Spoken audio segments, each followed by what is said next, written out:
Mga minamahal ko mga kapatid kay Kristo Jesus, sana po kayo ay nasa mabuting kalagayan. Katulad ng ginawa nating kahapon, meron po akong 3 tanong at kung sino po ang makakasagot nun ay meron pong rosaryo galing sa Roma. Nasaan na yung rosaryo natin galing sa Roma? No, 3 tanong. At ito rin po yung aking mga puntos sa ating pagninilay ngayon. Ayan. O sige, handa na po ba? Ha? Para i-demo ko po yun, may image, may picture ni Pope Leo, at saka miraculous medal sa likod. Number 1, sa kantang pangkaroling, pangkaroling, na sa may bahay ang aming bati, kapag ito raw ang naghari araw-araw, ay magiging Pasko lagi. Ano ito? Taas ang kamay? Sige po. Pag-ibig. Very good. Pakibigay po itong isa.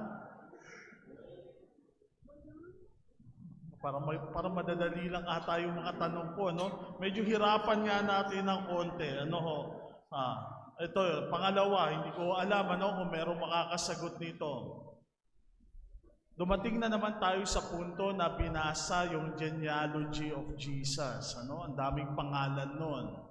Magbigay ng isang pangalan lang, ng babae sa binasang genealogy of Jesus maliban kay Maria. Ayun, nauna siya. Yung nando doon sa dulo po. Maliban kay Maria. Ayan. Si Ruth. Okay, very good. Pabigay itong rosary. Para maubusan nata ako ng rosaryo, nasasagot lahat. Ito, pangatlong tanong. Ano ang ibig sabihin ng pangalang Jesus? Ano ang ibig sabihin ng pangalang Jesus? The light of the world. Sige, try pa ng isa pa. Dito may nagtataas ng kamay. Emmanuel, iba po yung translation. Another? Mesias, hindi po. Jesus. Ano ang ibig sabihin? Yung nandun daw sa taas. Sige, may mic kayo dyan. Ang Diyos na tagapagligtas po. Tagapagligtas. Very good. God saves.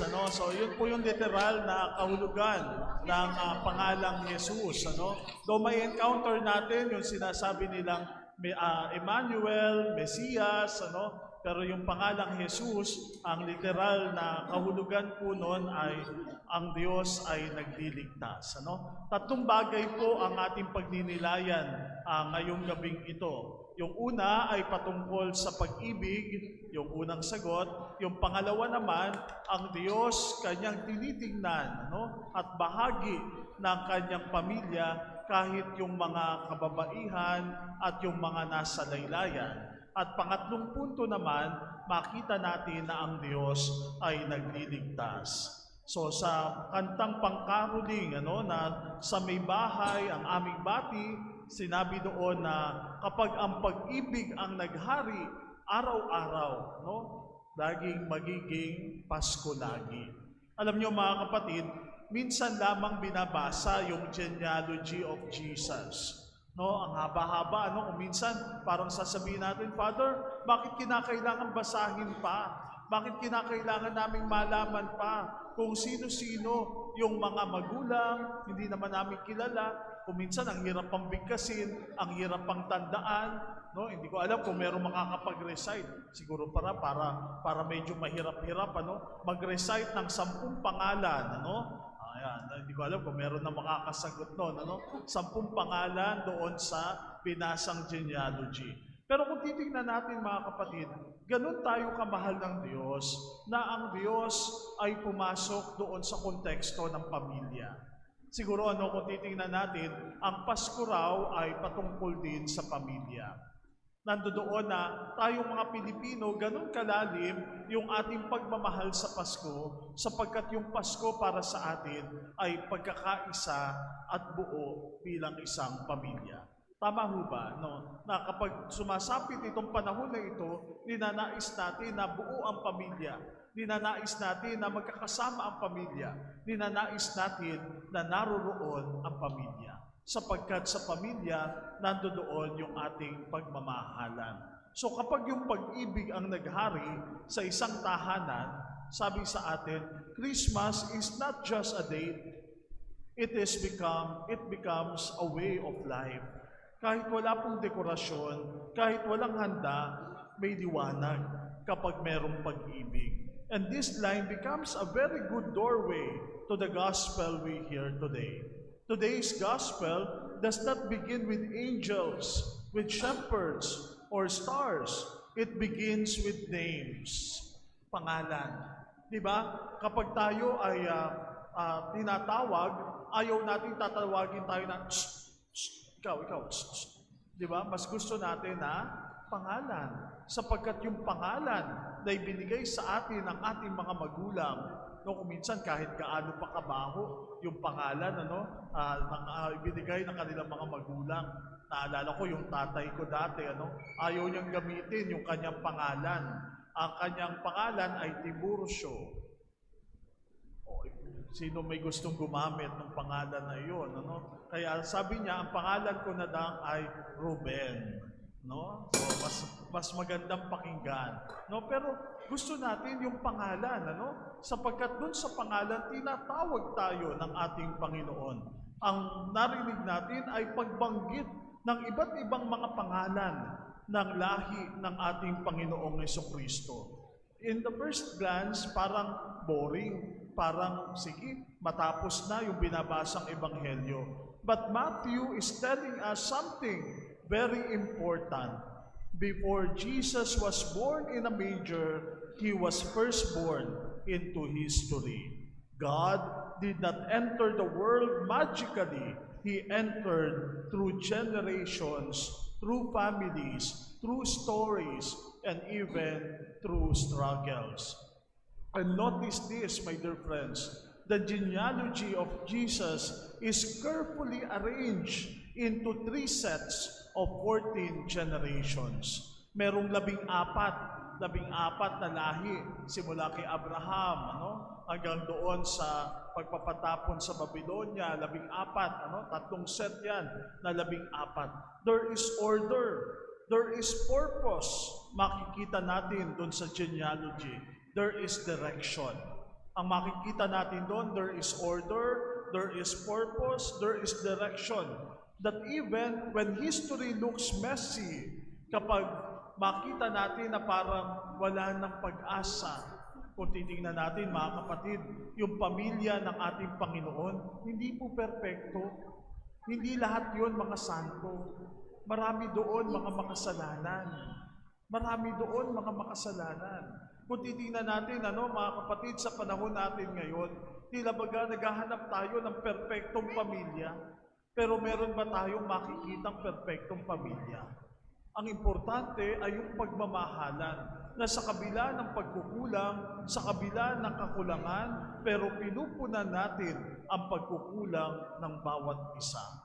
God is quietly guiding everything, just like in our simbang gabi. Paulit-ulit man tayo na gumigising sa umaga, paulit-ulit man tayong nagsisimba ng simbang gabi, or even sa madaling araw. Sometimes we ask, bakit nga ba natin ginagawa pa yung mga bagay na ito? But each dawn has a meaning. God works patiently, step by step, generation by generation. Yun po yung unang punto na nais kong bigyan ng pansin. Ang pamilya, kapag binubuklod ng pag-ibig, araw-araw ay Pasko. Second, narinig natin na may mga pangalan ng mga babae doon sa binasang genealogy. Alam niyo mga kapatid, sa kultura ng mga Hudyo, very paternalistic sila. Anong ibig sabihin nun? Para sa kanila, yung mga kababaihan, second-class citizen. Kaya nga, surprisingly, doon sa Ebanghelyo ayon kay San Mateo, narinig natin may mga pangalan ng mga kababaihan. At hindi lamang mga kababaihan, meron din ang mga tagalabas. No, alam natin yung kwento ni Ruth, na binanggit kanina ng isa sa mga babae na nandoon. Subalit, ginamit ng Diyos ang lahat ng ito para ipanganak, isilang ang Mesiyas. You know, these women were not perfect. Some had painful stories. Some were foreigners. Some were judged by society. Yet, God chose to include these women. Why? Because God writes salvation history using broken, unexpected, and marginalized lives.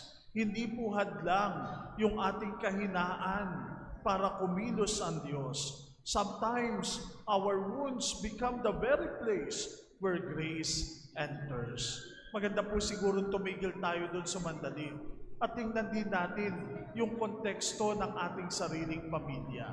Siguro kung tayo yung gagawa ng genealogy natin, no? Kung babalikan natin yung ating pamilya, meron din bang ganon? Masasabi din natin na hindi rin perpekto.